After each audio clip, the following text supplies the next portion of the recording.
정수가, 나야. 이정숙은 찻잔을 내려놓고 굳은 얼굴로 현관문을 향했다. 낮은 목소리로 욕설까지 들려오는 걸 보니 영 불길한 기운이 감돌았다. 이 목소리. 30년 전 그녀와 두 아이를 버리고 떠났던 남편이었다. 뭐라고? 정숙의 손이 덜덜 떨렸다. 문 앞에 선 남자는 추레한 몰골에 초라한 양복 차림이었다. 머리는 희끗희끗했고 얼굴엔 주름이 깊이 패였다. 하지만 그는 분명 30년 전 그녀를 떠났던 남편 박태식 67세였다. 그녀는 문을 더 꼭 붙잡았다. 30년 전 그날도 지금처럼 문이 열리고 닫혔다. 그때는 문을 나서는 남자의 뒷모습을 보며 정숙이 바닥에 털썩 주저앉았던 날이었다. 미안하다. 정수가, 나도 어쩔 수 없어. 그는 그 말을 끝으로 떠났다. 정숙은 당시 두 아이와 함께 아무 말 없이 그 뒷모습을 지켜봐야 했다. 그 후 30년간 그에게서 단 한 번의 연락도 없었다. 그는 완전히 사라졌다. 그녀는 아이들을 위해 이를 악물고 살았다. 집 청소부터 장사까지 온갖 일을 하며 한 푼, 두 푼 모아 아이들을 키웠다. 남편이 떠난 이유를 이해할 수 없었다. 돈 때문이었다면 함께 벌었어야 했다. 사랑이 식었다면 솔직하게 말했어야 했다. 어떤 이유에서건 최소한 아이들에게는 남겨야 했다. 그러나 그는 비겁하게 도망쳤다. 그가 떠난 후 남은 건 빚과 싸늘한 현실뿐이었다. 그리고 이제 30년 만에 돌아온 그는 문 앞에서 비굴하게 서 있었다. 나, 갈 곳이 없어. 그녀는 숨이 턱 막혔다. 이제 와서 갈 곳이 없다니? 그가 떠난 30년 동안 정숙과 아이들은 눈물과 땀으로 버텨왔다. 그런데 이제 와서 이 남자는 간절한 표정으로 서 있었다. 날 좀 들여보내줘, 제발. 정수가. 그녀는 말없이 그를 내려다보았다. 한때 그녀가 사랑했던 남자. 하지만 지금 그녀 앞에 서 있는 건 누추하고 불쌍한 남자일 뿐이었다. 미쳤니? 그녀의 목소리는 싸늘했다. 어떻게 여길 찾아올 생각을 했어? 그녀의 눈에선 불꽃이 튀었다. 30년 전 넌 날 버렸어. 아이들까지 버렸어. 그런데 이제 와서 무슨 낯짝으로 찾아와? 태식은 절박하게 문을 붙잡았다. 정말 미안하다. 정수가, 하지만 난 이제. 그는 한숨을 내쉬며 충격적인 고백을 내뱉었다. 난 폐암말기야. 순간 정숙은 숨이 멎는 듯했다. 뭐? 그녀는 믿을 수 없다는 표정으로 그를 바라보았다. 폐암 말기? 그녀는 그의 얼굴을 다시 살폈다. 눈 밑은 움푹 패였고 손가락은 잔뜩 마른 상태였다. 그는 떨리는 손을 뻗으며 말했다. 나, 이제 갈 곳이 없어. 마지막으로 가족 곁에서 마지막 시간을 보내고 싶어. 정숙은 두 눈을 질끈 감았다. 이제 와서 가족을 찾는다고?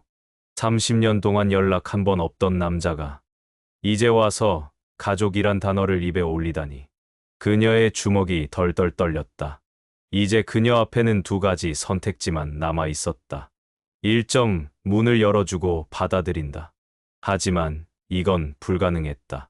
과거가 없던 것처럼 살 순 없었다.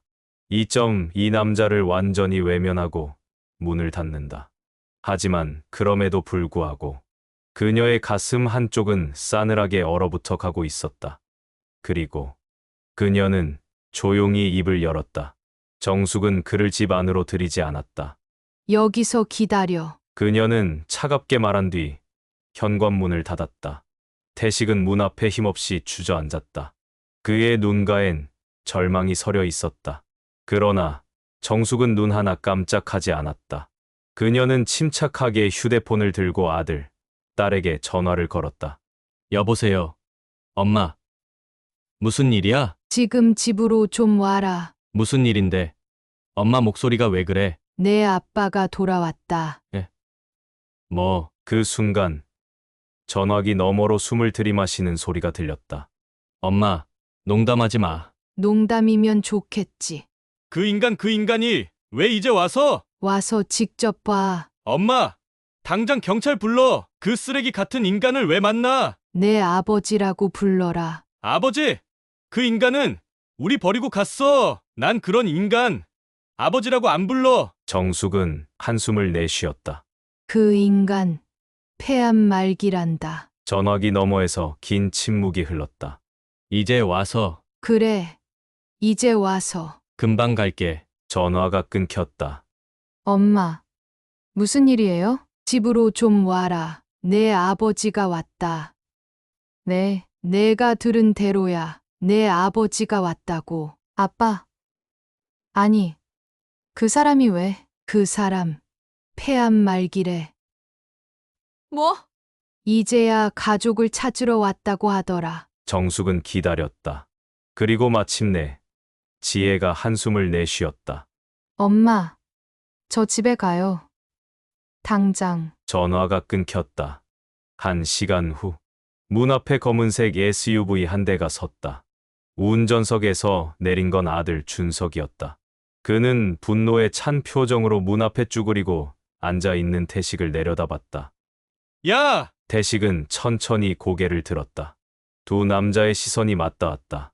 한쪽은 비굴함과 후회, 한쪽은 분노와 경멸이 가득했다. 넌 준석의 주먹이 덜덜 떨렸다. 감히 무슨 낯짝으로 여길 찾아온 거야? 태식은 아무 말도 하지 않았다. 그 순간 또 다른 차가 도착했다. 차에서 내린 건 딸 지혜. 그녀는 아버지를 보는 순간 눈을 질끈 감았다. 그녀의 가슴은 미어졌다. 한때 그녀가 그렇게 기다렸던 사람. 하지만 너무 늦게 찾아온 그 사람. 이게 뭐야? 지혜는 한참 동안 말을 잇지 못했다. 그리고 마침내 그녀의 입에서 한마디가 흘러나왔다. 이제 와서 우리가 널 받아줘야 해? 태식은 고개를 푹 숙였다. 나도 알아, 너무 늦었다는 거. 늦었다고? 내가 30년 만에 와서 할 말이 고작 그거야? 지혜의 목소리가 떨렸다. 그녀는 그를 향해 주먹을 꽉 쥐고 말했다. 나 너한테 할 말 많아. 근데 지금은 하고 싶지도 않아. 그녀의 눈에서는 뜨거운 눈물이 맺혔다. 그냥 너무 늦었어. 태식은 그녀의 표정을 바라보며 입술을 깨물었다. 이제야 깨달았다. 30년이라는 시간은 단순히 세월이 아니라 사람들의 마음을 바꿔놓기에 충분한 시간이라는 것을. 그는 자신이 가족을 찾으러 온 게 아니었음을 알았다. 그는 가족에게 용서받고 싶었던 것뿐이었다. 하지만 세상은 그렇게 호락호락하지 않았다. 이제 와서 우리가 널 받아줘야 해? 지혜의 목소리는 떨렸지만 단호했다. 그녀는 30년 만에 돌아온 아버지를 보며 온갖 감정이 뒤섞이는 걸 느꼈다. 그러나 용서는 쉽게 줄 수 있는 것이 아니었다. 그 순간 아들 준석이 콱 소리나게 주먹을 쥐었다. 아빠! 아니지. 이 인간은 우리 아빠가 아니야. 그의 차가운 말에 태식은 가슴이 무너지는 듯했다. 그러나 그를 향한 자식들의 냉담한 반응은 아직 끝이 아니었다. 정숙이 입을 열었다. 여기까지야. 그녀는 문을 향해 손짓했다. 이제 내가 갈 곳은 없어. 태식은 떨리는 목소리로 말했다. 정수가, 제발 한 번만 마지막으로 기회를 줘. 그의 얼굴에는 눈물이 맺혀 있었다. 그러나 정숙은 단호했다. 나는 내가 돌아오길 바란 적 없어. 난 내가 죽은 줄 알았어. 그리고 그렇게 생각하고 살았어. 그런데 이제 와서 무슨 낯짝으로 용서를 바라냐? 그 순간 준석이 폭발했다. 그는 아버지를 향해 성큼 다가갔다. 나가라고! 지금 당장! 태식은 움찔하며 뒷걸음질 쳤다. 그러나 그는 움직일 수 없었다. 그의 몸이 말을 듣지 않았다. 나 정말 갈 곳이 없어. 그 순간 딸 지혜가 한숨을 내쉬었다. 엄마, 이러지 말고 병원이라도 가보게 해줘. 그녀의 말에 준석이 고개를 획 돌렸다. 너 지금 제정신이야? 이 인간을 받아주자고? 그게 아니라 아니긴 뭐가 아니야. 넌 아직도 희망이 있어. 30년 동안 이 인간이 우리를 한 번이라도 찾았을 것 같아. 그래도 그래도 이 인간이 우릴 버리고 갔던 그날을 잊었어? 우린 그때부터 아버지 없는 자식들이 됐어. 지혜는 입을 다물었다. 태식은 마지막 남은 자식들의 온기조차 사라지는 걸 느꼈다. 그는 마침내 무너졌다. 그래, 내가 나가면 되겠지. 그는 휘청거리며 몸을 일으켰다. 나는 잘못했어. 너무 늦게 왔어. 하지만 그래도 난 너희 아빠야. 그 말에 준석이 콧방귀를 뀌었다. 웃기네. 태식은 마지막으로 지혜를 바라봤다. 나 그래도 널 보고 싶었다. 그러나 지혜는 고개를 돌렸다. 이제 와서 그런 말 하지 마. 태식은 마지막 남은 힘을 짜내듯 문을 향해 걸어갔다. 그의 뒷모습은 초라했고 그의 걸음은 무거웠다. 그 순간 정숙이 마지막으로 입을 열었다. 다시는 찾아오지 마. 그 말이 태식의 심장을 후벼 팠다. 그는 한 번 더 돌아보고 싶었지만 그럴 수 없었다. 눈물을 삼키며 그는 조용히 문을 나섰다. 그리고 문이 쿵 하고 닫혔다. 그렇게 태식은 30년 만에 찾은 가족에게서 또다시 버림받았다. 그가 할 수 있는 건 단 하나였다. 텅 빈 거리로 혼자 걸어가는 것뿐이었다. 엄마, 그 인간이 또 찾아올까봐 걱정돼. 준석이 씩씩거리며 말했다. 아니, 오히려 지금쯤 노숙하고 있을지도 몰라. 지혜가 한숨을 내쉬며 말했다. 지혜야, 내가 너무 약한 거야. 그게 아니라 그냥 마음이 좀 복잡해서 그래. 지혜는 거실 테이블 위에 놓인 차가운 커피를 한 모금 마셨다. 그녀는 아버지가 떠나던 순간을 떠올렸다. 그때 아버지의 얼굴에 떠오른 표정이 뭐였지? 후회, 절망, 아니면 체념. 분명한 건 태식이 더 이상 문을 두드릴 힘조차 없다는 사실이었다. 그런데 다음 날 아침, 그는 완전히 사라졌다. 그날 밤, 지혜는 잠을 설쳤다. 새벽 3시, 밖에서는 가을바람이 세차게 불고 있었다. 그녀는 한동안 멍하니 천장을 바라보다가 결국 자리에서 일어났다. 무슨 이유에서인지 불안했다. 그녀는 부엌에서 물 한 잔을 마시며 문득 생각했다. 아버지가 지금 어디 있을까? 도시 어디선가 차가운 벤치에 앉아 있는 건 아닐까? 아니면 노숙자 쉼터라도 찾아갔을까? 하지만 문제는 다음 날이었다. 엄마, 그 인간 어디 갔어? 준석이 거칠게 말했다. 뭐, 내가 어제 집 앞을 둘러봤는데 그 인간 그림자도 안 보여. 정숙의 얼굴이 살짝 굳어졌다. 떠났겠지. 아니, 그런데 떠날 데가 있나? 그때 지혜가 중얼거렸다. 설마 극단적인 선택을 한 건 아니겠지? 순간 정숙과 준석이 동시에 지혜를 쳐다봤다. 그 인간이 그런 선택을 할 사람이야? 30년 만에 돌아왔는데 아무도 받아주지 않았잖아. 사람 마음이 그렇게 쉽게 정리되는 게 아니야. 설마 정숙이 헛웃음을 지으며 말했다. 그 인간이 그 정도로 약한 사람이었으면 애초에 우리를 떠나지도 않았을 거야. 그 말에 준석이 고개를 끄덕였다. 하지만 지혜의 불안은 사라지지 않았다.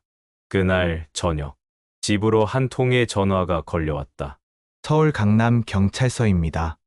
혹시 가족 중에 김태식 씨라는 분이 계십니까? 순간 정숙의 얼굴이 창백해졌다. 네. 그런데 무슨 일이죠? 어제 저녁 김태식 씨가 한강 근처에서 발견되었습니다. 경찰서로 달려간 가족들은 깜짝 놀랐다. 태식은 구겨진 코트 차림으로 경찰서에서 조용히 앉아 있었다. 얼굴은 말이 아니었다. 눈은 퀭하게 꺼져 있었고 손끝은 떨리고 있었다. 경찰이 말했다. 다행히 지나가던 행인이 발견하고 신고해 주셔서 큰 사고는 막을 수 있었습니다. 설마 정숙이 입을 열었다. 당신 그럴 생각이었어? 태식은 아무 대답도 하지 않았다. 그는 그저 손끝을 만지작거리며 바닥만 바라볼 뿐이었다. 순간 정숙은 속에서 치밀어 오르는 분노를 참을 수 없었다. 웃기지 마! 그녀는 소리쳤다. 우리 버릴 땐 그렇게도 당당하더니 이제 와서 힘들다고 죽으려고 우리한테 사과하려고 온 것도 아니고 그냥 갈 곳 없어서 찾아온 거였지? 맞지? 태식은 여전히 아무 말도 하지 않았다. 그때 준석이 조용히 입을 열었다. 아버지 그동안 뭐 하고 살았어요? 한 마디라도 제대로 해봐요. 30년 동안 뭐 하면서 살았어요? 그 순간 태식은 눈을 감고 한숨을 내쉬었다. 그리고 마침내 그는 입을 열었다. 난 그냥 살았어. 뭐, 그냥 살았다고. 매일 돈 벌고, 매일 술 마시고, 매일 후회하면서. 태식은 마른 입술을 핥았다. 그런데 다시 오면 뭐라도 달라질 줄 알았어. 그는 비틀거리며 자리에서 일어섰다. 하지만 다 끝났더라. 그 말에 정숙이 이를 악물었다. 그래, 다 끝났어. 그러니까 이제 그만해. 그녀는 한마디 덧붙였다. 그리고 2번 다시 우리 앞에 나타나지 마. 그날 밤 지혜는 창밖을 바라보며 깊은 생각에 빠졌다. 태식이 다시 돌아오지 않을 거란 걸 정말 확신할 수 있을까? 경찰서에서 아버지를 본 후 가족들은 그를 2번 다시 만나지 않겠다고 다짐했다. 정숙은 마지막으로 말했다. 다시는 나타나지 마. 우리도 이제는 당신 없이 살 수 있어. 그때 태식의 표정은 공허했다. 마치 진짜로 끝을 받아들이는 사람처럼. 그렇게 그는 경찰서에서 풀려난 후 어디론가 사라졌다. 그런데 그가 떠난 후 며칠 동안 지혜의 마음속에 이상한 찜찜함이 남았다. 무언가 불안했다. 그리고 한 달 후 그녀는 한 통의 편지를 받게 된다. 편지는 서울역 인근의 우체국에서 발송된 것이었다. 봉투에는 아무런 발신인 이름도 쓰여 있지 않았다. 하지만 직감적으로 알 수 있었다. 아버지였다. 손이 떨렸다. 그녀는 깊이 숨을 들이마신 후 천천히 봉투를 뜯었다. 그 안에는 구겨진 종이 한 장이 들어 있었다. 지혜야, 이게 내 마지막 부탁이다. 그녀의 손끝이 떨리기 시작했다. 편지는 이렇게 시작되었다. 지혜야, 내 엄마와 춘석이도 이 편지를 읽게 될까? 아니면 내가 찢어버릴까? 뭐든 상관없다. 어차피 내 이야기를 들어줄 사람은 이제 아무도 없으니까. 한강 다리 위에서 죽으려고 했던 건 맞다. 하지만 결국 그러지 못했다. 겁이 났다. 나도 인간이니까. 지혜는 속으로 욕을 했다. 이제 와서 그걸 말하면 뭐해? 하지만 그녀는 계속 읽어나갔다.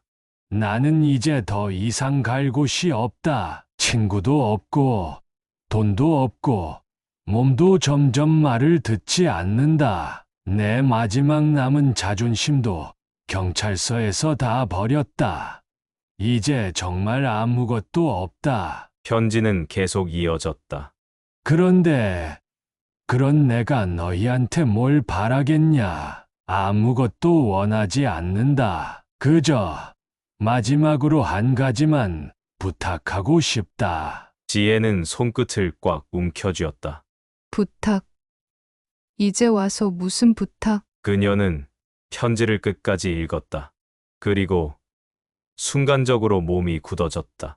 내가 죽으면 그때만큼은 한 번만 나를 찾아와 줬으면 좋겠다.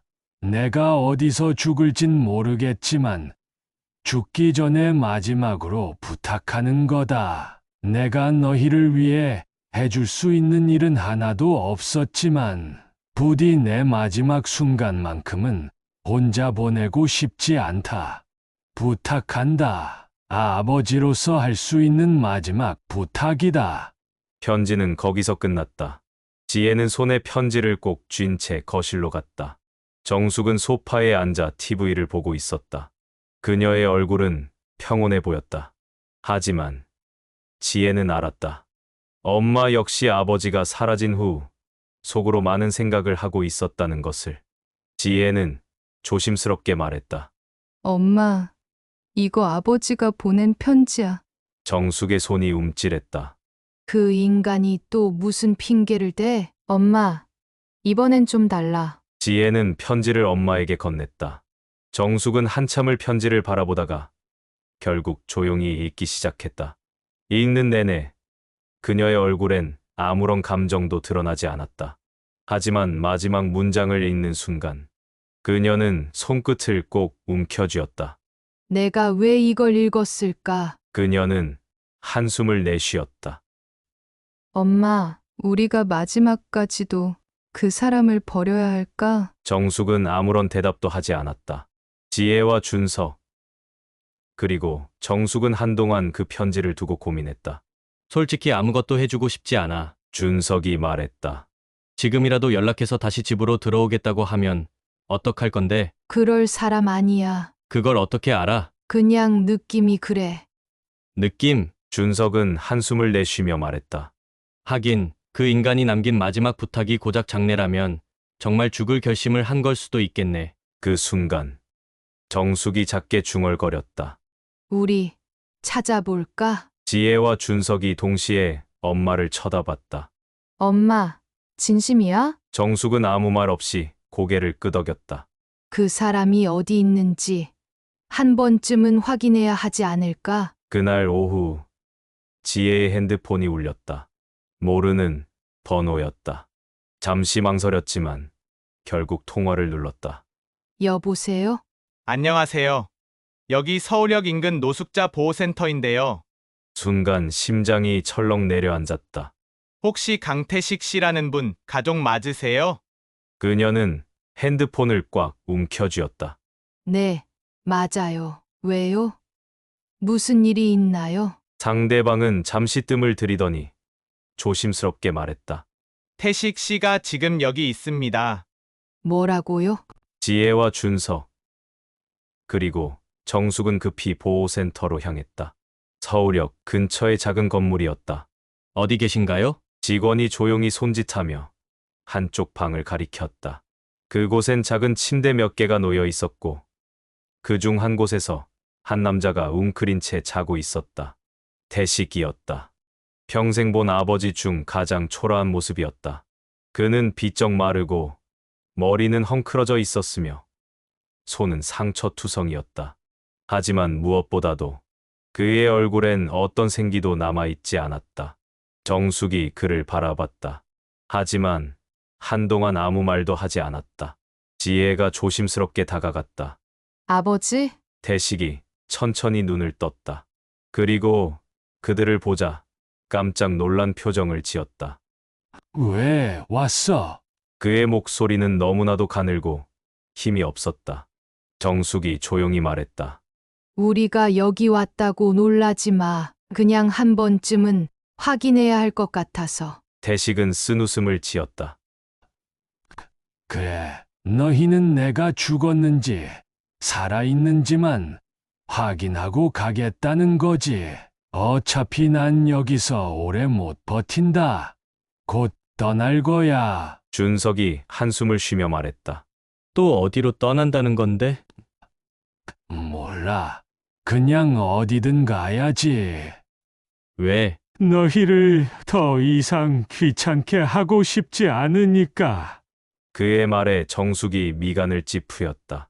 그럼 지금까지 우리가 널 찾으러 다닌 건 뭔데? 태식이 멍하니 그녀를 바라봤다. 찾으러 다녔다고.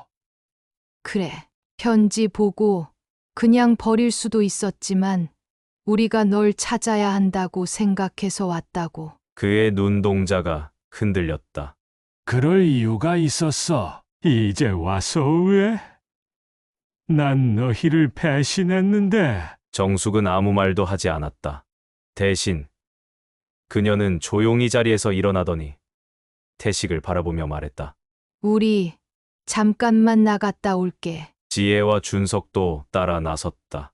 밖으로 나온 세 사람은 말없이 길을 걸었다. 잠시 후 지혜가 입을 열었다. 엄마, 이제 어떡할 거야? 정숙은 깊이 한숨을 내쉬었다. 솔직히 나도 모르겠다. 집에 데려갈 거야? 정숙은 걸음을 멈췄다. 글쎄, 준석이 헛웃음을 지었다. 엄마, 그 사람이 우리한테 무슨 짓을 했는지 잊었어? 아니, 안 잊었어. 그럼 왜 고민하는데? 정숙은 말없이 하늘을 올려다봤다. 준서가, 왜? 너는 내가 만든 실수 때문에 평생 용서받지 못한다고 하면 그게 좋을 것 같아? 준석이 아무 대답도 하지 못했다. 정숙이 조용히 말했다. 나도 그 사람을 용서할 수 있을지 모르겠어. 하지만 마지막 순간만큼은 우리가 결정해야 하지 않을까? 그날 밤 가족들은 함께 모여 긴 대화를 나눴다. 결국 그들은 결정을 내렸다. 그에게 마지막 기회를 주자. 하지만 조건이 있었다. 다시 한 번이라도 배신하면 그땐 진짜 끝이야. 다음 날 아침 가족들은 보호센터를 다시 찾았다. 태식은 여전히 같은 자리에서 웅크리고 있었다. 그들은 그를 마주 보고 말했다. 이제 선택해. 우리와 함께 갈지 아니면 정말로 혼자 남을지. 태식은 한참 동안 아무 말도 하지 않았다. 그리고 그의 눈에서 처음으로 눈물이 떨어졌다. 가고 싶다. 그의 목소리는 너무도 작았지만 확실했다. 다시 가족으로 살고 싶어. 정숙은 여전히 믿을 수 없었다. 30년 동안 연락 한 번 없던 남자가 돌아왔다. 자식들에게 줄 것은커녕 오히려 가족이 거둬야 할 처지가 되었다. 정말 받아들여도 되는 걸까? 하지만 그를 다시 길 위에 내보내는 것도 정숙에게는 쉽지 않은 결정이었다. 서울 변두리의 작은 아파트. 준석이 문을 열며 물었다. 아버지, 여기서 지낼 거예요? 태식은 천천히 집 안을 둘러봤다. 20평 남짓한 소박한 공간. 정숙이 마련한 작은 거처였다. 나한테 이렇게까지 해줄 필요는 없는데. 그의 목소리는 한없이 작아졌다. 지혜가 차갑게 대꾸했다. 필요 없으면 안 받아도 돼요. 준석이 한숨을 쉬며 덧붙였다. 그냥 받아요. 2번은 못 도와줘요. 그 말에 태식은 고개를 끄덕였다. 그는 알았다. 이곳이 마지막 기회라는 걸. 저녁, 시간. 정숙은 조용히 밥상을 차렸다. 소박한 반찬 몇 가지. 태식은 조심스럽게 수저를 들었다. 이렇게 집 밥 먹는 게 얼마만인지 모르겠네. 그가 중얼거리자 지혜가 무표정하게 말했다. 아버지가 선택한 결과였죠. 태식은 수저를 멈췄다. 그는 아무 말도 하지 않았다. 이곳에서의 삶은 그가 다시 신뢰를 얻어야 하는 싸움이었다. 며칠이 지났다. 태식은 집에서만 시간을 보냈다. 가족들은 아무도 그에게 말을 걸지 않았다. 그저 조용히 거리를 두었다. 그때 정숙이 입을 열었다. 언제까지 이렇게 있을 거야? 뭐, 이렇게 남이 해주는 밥만 먹고 있을 거냐고. 일자리를 구해야 해. 태식은 잠시 말이 없었다. 하지만 정숙의 말은 틀리지 않았다. 그는 조용히 고개를 끄덕였다. 알았어. 내가 알아볼게. 다음 날 태식은 일자리를 구하기 위해 나섰다. 하지만 현실은 녹록지 않았다.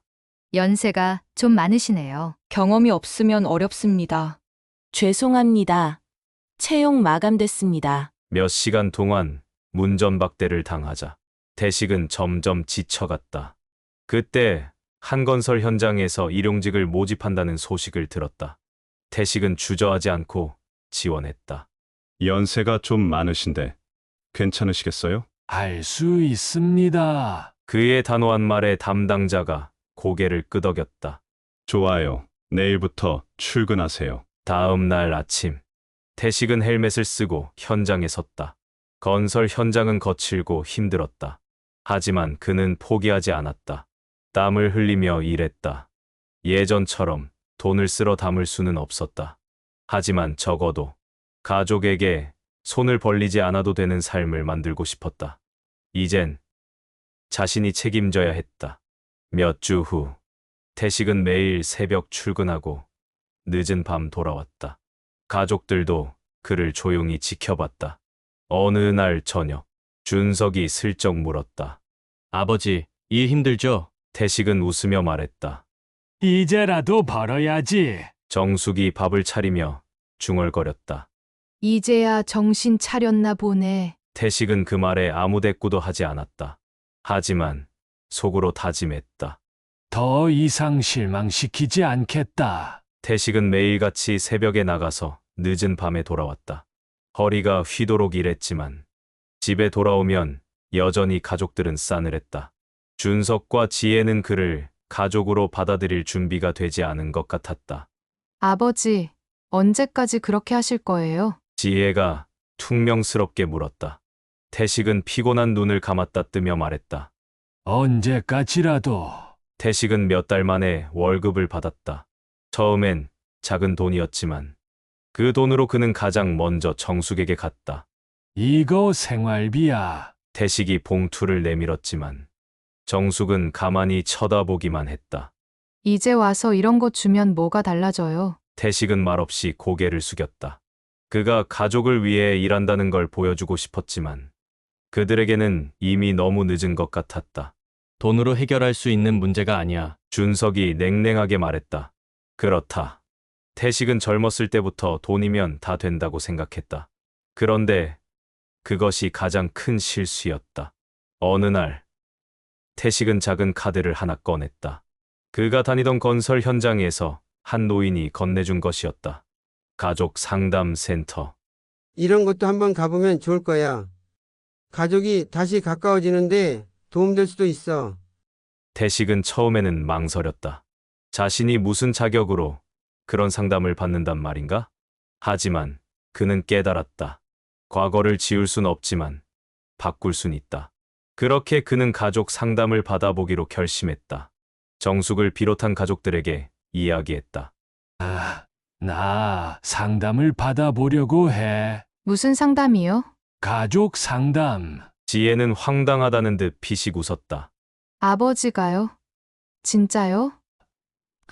그래, 나 이제라도 제대로 사과하고 싶어. 준석은 한참을 가만히 있더니 천천히 말했다. 그럼 저희도 가볼게요. 정숙도 마찬가지였다. 그렇게 가족들은 처음으로 함께 상담소를 찾았다. 상담사가 조용히 물었다. 이 가족의 가장 큰 문제는 무엇이라고 생각하세요? 태식이 먼저 입을 열었다. 내가 가족을 버렸다는 거. 정숙은 깊게 한숨을 쉬었다. 당신은 너무 늦었어요. 그런데도 난 다시 시작하고 싶어. 태식은 조용히 덧붙였다. 이제야 깨달았거든. 내가 평생 뭘 잘못했는지. 가족들은 아무 말 없이 그를 바라봤다. 이제라도 진짜 사과를 받아줄 수 있을까? 가족 상담이 끝난 뒤에도 준석과 지혜는 여전히 조심스러웠다. 아버지, 정말 변하고 싶은 거예요? 지혜의 물음에 태식은 잠시 말을 잇지 못했다. 그가 가족들에게 처음 상처를 준 것은 30년 전이었다. 그리고 이제야 겨우 첫 걸음을 내디뎠을 뿐이었다. 그래, 죽기 전에 한 번은 제대로 아버지가 되고 싶어. 그 말을 듣고도 가족들은 쉽사리 믿지 못했다. 너무 늦어버린 사과는 과연 의미가 있을까? 태식은 상담 이후 스스로 변화할 방법을 찾기 시작했다. 우선 살고 있던 원룸을 정리했다. 그는 작은 아파트를 하나 계약했다. 그리고 가족들에게 말했다. 나 요양원에 들어가려고 해. 뭐라고요? 준석과 지혜가 놀란 얼굴로 물었다. 아버지, 왜 갑자기 그런 결정을? 나는 이제 몸도 예전 같지 않고 가족들에게 짐이 되고 싶지 않다. 아버지, 그건 우리가 원하는 게 아니에요. 아니, 너희는 아직 날 받아들이지 못했잖아. 태식의 말에 준석과 지혜는 아무 말도 하지 못했다. 지금 내가 할 수 있는 건 너희가 날 부담스러워하지 않도록 멀리서 지켜보는 거야. 그는 말했다. 하지만 가족이라는 끈은 놓지 않고 싶다. 그는 조용히 집을 떠나기 전 가족들에게 편지를 남겼다. 지혜야, 준서가, 나는 많은 걸 잘못했지만 이제라도 내가 무엇을 잃었는지 알게 되었어. 늦게 깨달은 만큼 남은 삶은 후회 없이 살아가고 싶다. 가끔은 찾아와 줄 수 있겠니? 내가 정말 바라는 건 죽기 전에 한 번이라도 아버지라고 불려보는 거야. 그 편지를 읽은 정숙은 눈물을 흘렸다. 저 사람 이제야 겨우 후회하는 거야. 준석과 지혜도 침묵했다. 몇 달 뒤 요양원에서 지내고 있던 태식은 조용히 창밖을 바라보고 있었다. 그때 차 한 대가 요양원 앞에 멈춰 섰다. 그리고 차에서 내린 건 준석, 지혜, 그리고 정숙이었다. 태식은 놀라 눈을 크게 떴다. 아버지, 지혜가 먼저 다가왔다. 우리 왔어요. 태식의 눈가가 붉어졌다. 그래, 와줘서 고맙다. 그렇게 아주 오랜만에 가족이 함께했다. 그 후로도 가족들은 가끔씩 요양원을 찾았다. 처음엔 어색했지만 조금씩, 천천히 진짜 가족이 되어갔다. 어느 날 태식은 작은 요청을 했다. 나 다시 가족 사진 찍을 수 있을까? 그 말을 듣고 정숙과 아이들은 잠시 망설였지만 결국 고개를 끄덕였다.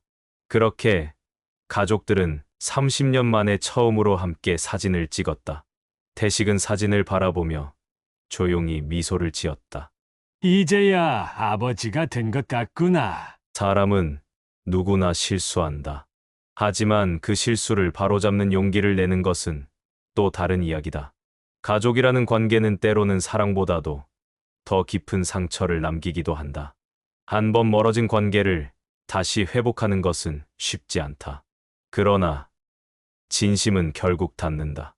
때로는 시간이 필요하고 때로는 인내가 필요하다. 하지만 가장 중요한 것은 진심을 전하는 것. 누군가를 용서하고 다시 받아들이는 것이 쉽지는 않지만 때때로 가장 위대한 용서는 바로 서로에게 두 번째 기회를 주는 것이 아닐까? 너무 늦었다고 생각되는 순간이 사실은 가장 빠른 순간이다. 오늘 당신이 사랑하는 사람들에게 늦기 전에 마음을 전해보는 건 어떨까? 가족은 언제나 다시 시작할 수 있다.